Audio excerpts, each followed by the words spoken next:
Snipers, you have to see what's happening in the Bitcoin price this weekend as our weekly candle closes in less than 24 hours. And this was the most amount of volatility that Bitcoin has seen over the last few weeks. This is an extremely important weekend video, Snipers, because let's dive straight into the charts. We all know that Bitcoin is breaking out of this falling wedge right now on the way to our first upside target of 24,300, potentially even to test the 50-week moving average right around that $26,000 level. That is our first upside target for Bitcoin if we are able to hold above the major support at 19,800 and the market structural resistance, which is now support at 18,400.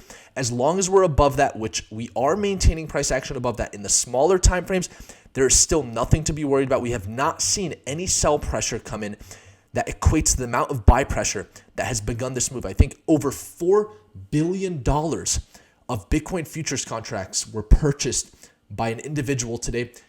We are starting to see institutional volume on the charts, and this tells us that institutions are leading this move to the upside. But the question is, if we are potentially entering into a recessionary period with interest rates still high, are there any bearish puzzle pieces on the table? Because it's the weekend, it gives us a little bit of room to look at other puzzle pieces that we don't normally discuss during the week. And so this is a very important video, Snipers. I want to first finish off with Bitcoin, but then we have to look at the VIX as well as some potentially bearish puzzle pieces with the total cryptocurrency market cap and others' dominance and Bitcoin dominance, two very important aspects of the cryptocurrency market that most analysts do not analyze because maybe they come from traditional markets and they're not used to the different environment in the cryptocurrency market. So a lot to talk about today. Back to the chart, Snipers. We all know what we're watching right now. We predicted this move after we broke above the major volume resistance at 17,200. We knew that was a straight shot to 25,000. We are currently at the midpoint of this range. We all know here on the Snipers channel, when you reach the midpoint of the range, that's when you tend to slow down. But because Bitcoin is above the immediate short-term support level at 19,800, where we have the realized price and the 200-day moving average, not to mention the 2018 previous all-time high at this exact number, because we are above 19,800, the door is still open for Bitcoin to test 25,000 US dollars. And so that is still on our radar. If we start to break down from this major support at 19,800, we have 18,400. And then below that is where we'd start to get a little bit more concerned. But we can even go all the way down to 18,400, test this previous market structural resistance as a support and continue further up. That would still be considered bullish. So Bitcoin in a very good place right now.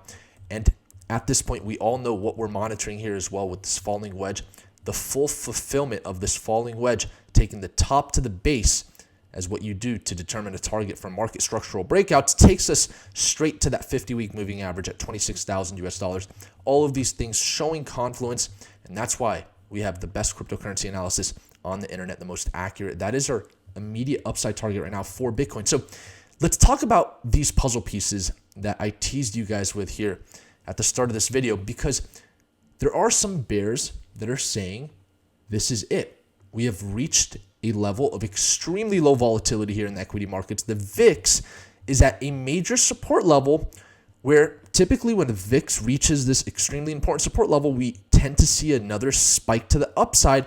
We all know that's very bad for the equity markets and Bitcoin. When the VIX starts to spike up, typically that means there's downside in the equity market. So is this giving us a hint right now that we are at a very critical zone right now, that because the S&P 500 is testing a major bear market resistance level, that we could potentially see the S&P 500 actually reject this extremely important level? And if that's the case, will that also take down the cryptocurrency market? These are some of the bearish narratives that you'll see out there.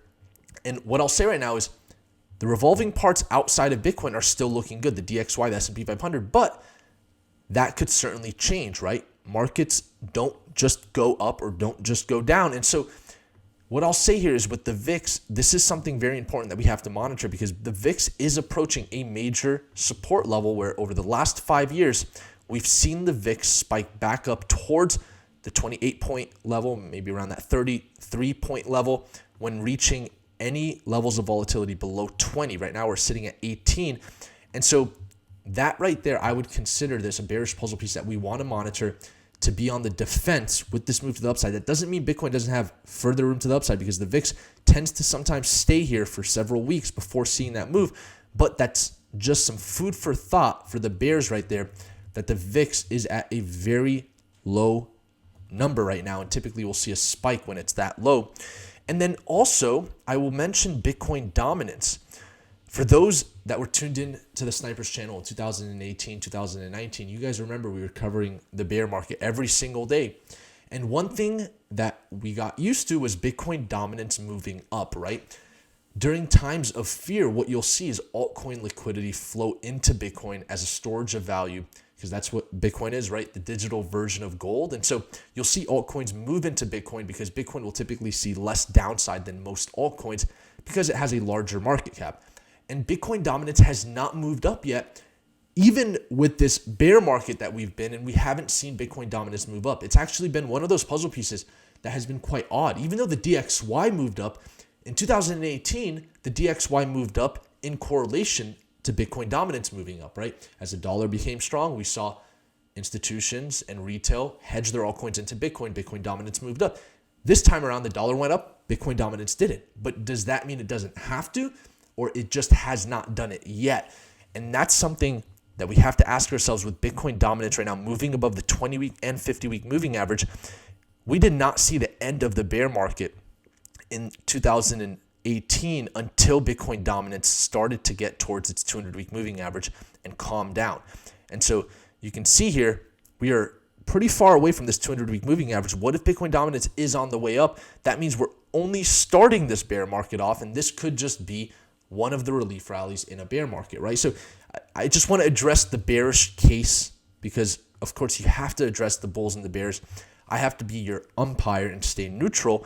And then look at the altcoins here and their dominance. This is every single altcoin outside of Bitcoin and USDT. Does this not look a little bit bearish to you, right? And why is this a bad thing? Well, when altcoins don't perform well, that means that we're seeing liquidity either leave the cryptocurrency market or move into other assets like Bitcoin.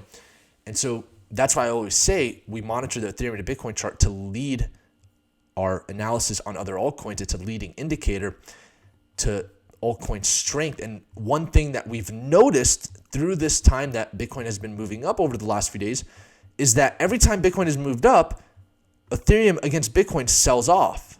And so that's why these bearish puzzle pieces are important. Why is Ethereum to Bitcoin chart selling off when Bitcoin is moving up? Is Ethereum just moving into Bitcoin? And that's why we're seeing Bitcoin move up. It's not necessarily new capital coming into the market. If that's the case, then what good is that, right? What if that $4 billion in Bitcoin futures that were just purchased today by a sole entity came from somebody that just had $4 billion worth of altcoins and decided to move him into Bitcoin, right? I mean, could that explain the reason that others' dominance on a daily basis right now is forming new yearly lows? Who knows? That's just some food for thought. It's something that I just noticed on the charts that I thought was pretty interesting. But to wrap up this video, snipers, what I'll mention here is the total market cap is testing the 200-week moving average, another major resistance level. Now, Ethereum against the US dollar pairing did move above its 200-week moving average, giving me the idea that we could easily see the total market cap also push above the 200-week moving average. If Ethereum did it, why can't the total market cap do it? And so this is something to monitor coming into next week. We are at a resistance here for the total market cap. Remember, the total market cap has actually been following the rules better than Bitcoin because it didn't break below its 2018 previous all-time high. And remember, previous resistance turns into support. We've held support. Do we have a double bottom in place for the total market cap to move back above $1 trillion?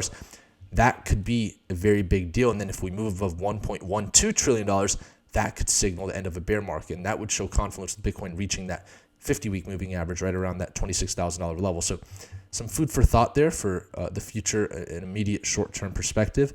But, I'll say this. To me, what it looks like right now is we're seeing certainly a relief rally, one that has not really lost that much momentum just yet. This is a very violent move since the start of this year, that's for sure.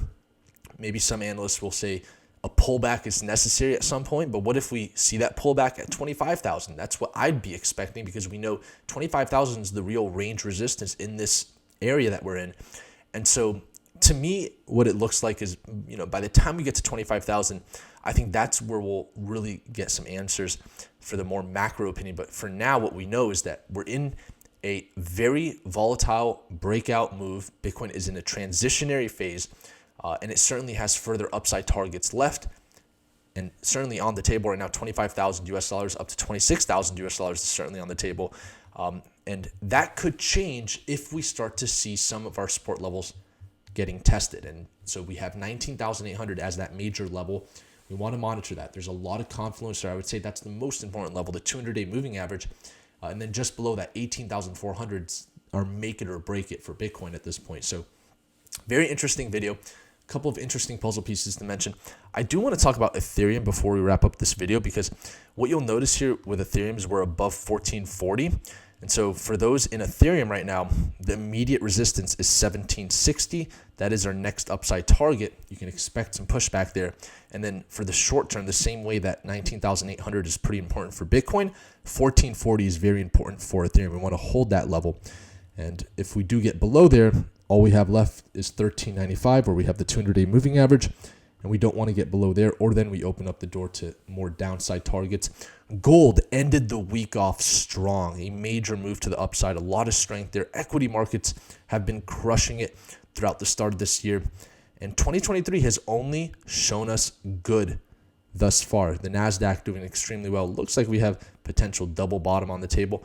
Let's continue to monitor the equity markets, the four-dimensional revolving parts. I wanted to focus in on the cryptocurrency market today because it is the weekend. The markets are the most manipulated on the weekend. Notice here how Bitcoin against the money supply is above the 200-day moving average. I'd be interested to see if we can get towards that 200-week moving average here with Bitcoin against the money supply. But with that being said, thank you all snipers for tuning in to the channel today.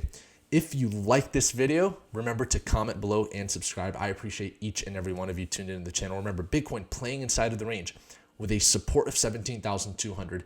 We also have 18,400 and 19,800 as major support levels. As long as we're above 19,800, you can call it 20,000.